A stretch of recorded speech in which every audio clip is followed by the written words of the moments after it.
Well, praise the Lord, everybody. Pastor Roberto Bruno here, pastor of the Central Apostolic Church, saying hello and Good Friday to you, right?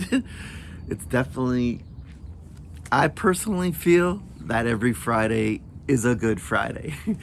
But that's just me. And I just pray that, you're just able to do and accomplish and love every single way you've been wanting to do all week long.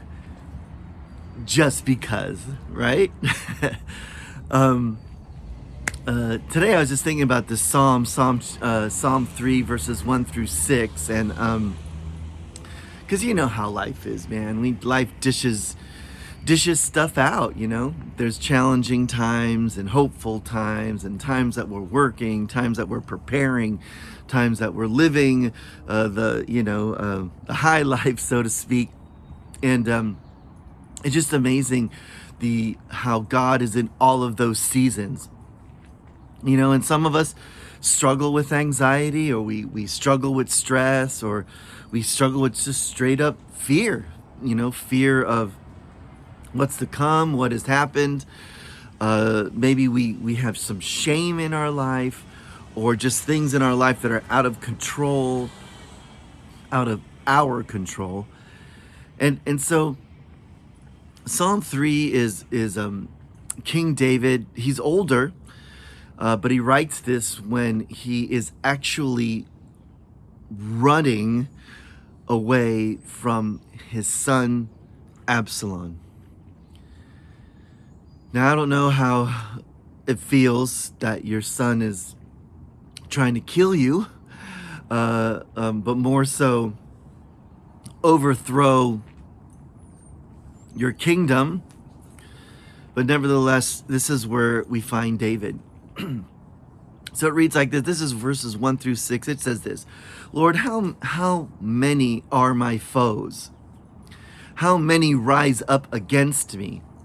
Many are saying of me, God will not deliver him. Dang, that's crazy, man. There's literally saying God's not going to deliver him. But you, O Lord, are a shield around me, my glory, the one who lifts my head high. I call out to the Lord, and he answers me from his holy mountain. I lie down and sleep. I wake up again because the Lord sustains me. I will not fear, though tens of thousands assail me on every side.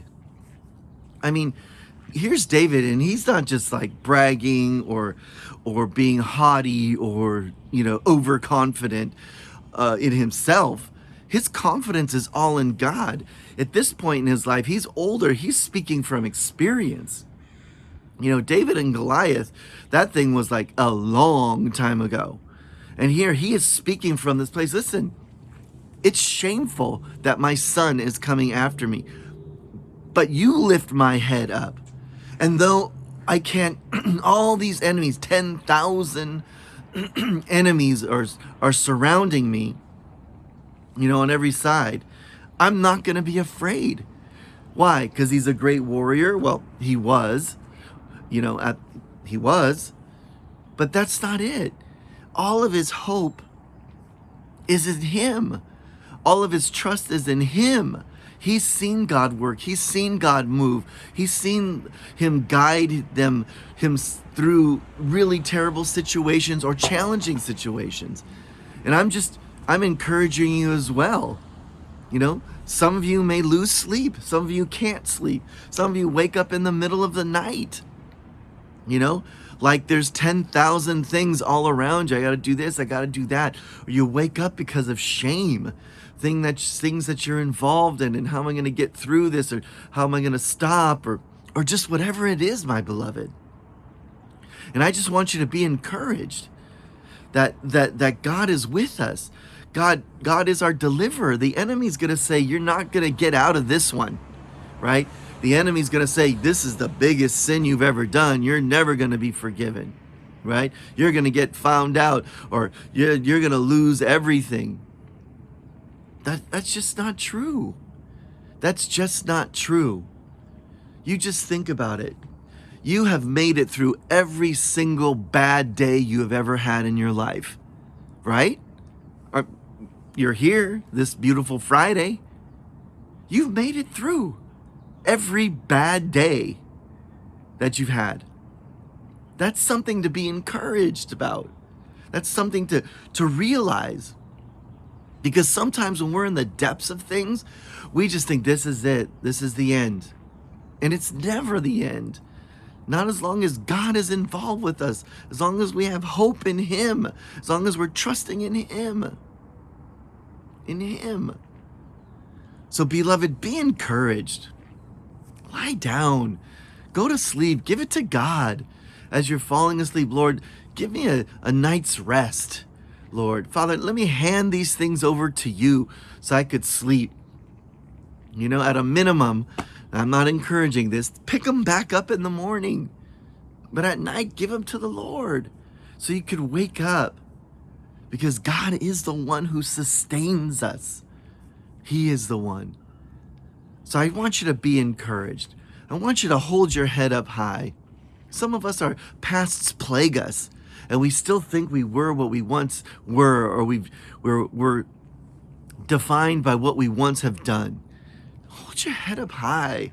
We're the children of God. I'm not talking about being arrogant.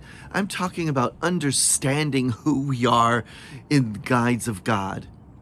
And in the eyes of God, we are so valuable and so precious. And that's what we have to hold on to. The negative voices may be louder than His. They may be, because they're in our head.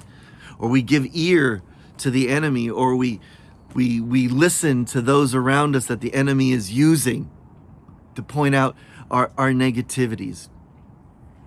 But as one psalm says, when we're walking, if we go to the right, if we go to the left, there's always this voice, this quiet voice saying, come this way. And that is the Lord that loves you. God bless you.